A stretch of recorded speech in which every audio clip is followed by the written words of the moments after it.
二、三，肩放松，从背部中心开始，头带头的，呼吸不要憋气，对手放松，好，脚后跟儿。Mao's Last Dancer is the 2009 adaptation of the 2003 autobiography by professional dancer, stockbroker and author Li Cunxin, a Chinese-Australian man. The film covers Li's childhood growing up poor in the People's Republic of China before being selected in 1972 to train at the Beijing Dance Academy. However, the focus of the film is the period in the 1980s during which Li was invited to study at the Houston Ballet in the USA, and he ended up defecting to the West. Mao's Last Dancer is presented as an inspirational story about Li overcoming enormous obstacles to achieve his dreams. Despite not seeming initially to have the necessary qualities that are required to become a great dancer, Li was able to hone his skills with dedication and discipline to become world class.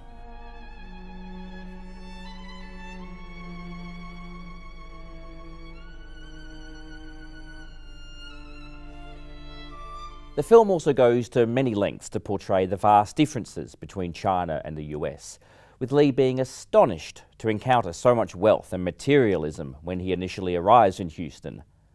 Later in the film, Li's decision to remain in the US and not return to China goes against the will of the Chinese government and creates enormous obstacles for him.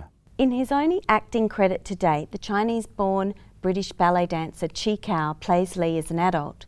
Li himself recommended Cao for the part, as Cao's parents were former teachers at the Beijing Dance Academy where Li originally trained. As well as providing insights into the extraordinary background of Li, a man who has since become a prominent and celebrated Australian, it is the dance numbers in Mao's Last Dancer that provide the film's most enjoyable moments, especially during the last 20 or so minutes, where the film delivers a very satisfying and cathartic finale through the spectacle of dance and human emotion.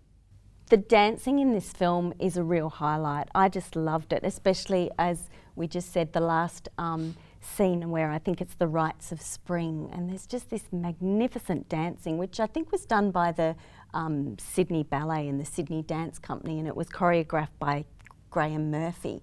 So yeah, this is an Australian film, but it really takes place elsewhere, and it gives us a real insight into the world of the ballet and also the world of someone who has had to leave their country, which is very moving.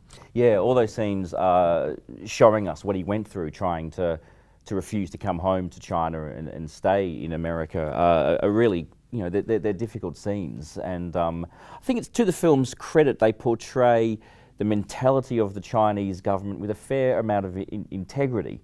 Like a lot of the behaviour we may not agree with, but I think they did a good job representing the Chinese perspective on what was happening back then, back in the 1980s. Where's Li? I want to see him. May I have your attention, please? I'm pleased to inform you that Li Cunxin has decided to return home to China. You may all leave now. It's an unusual film to call an Australian film because although Li is now very much an Australian citizen, he has lived here since the mid-90s, and yet this story takes place all before the Australian chapter in his life. Mao's Last Dancer, it's definitely worth taking a look if you haven't seen it before.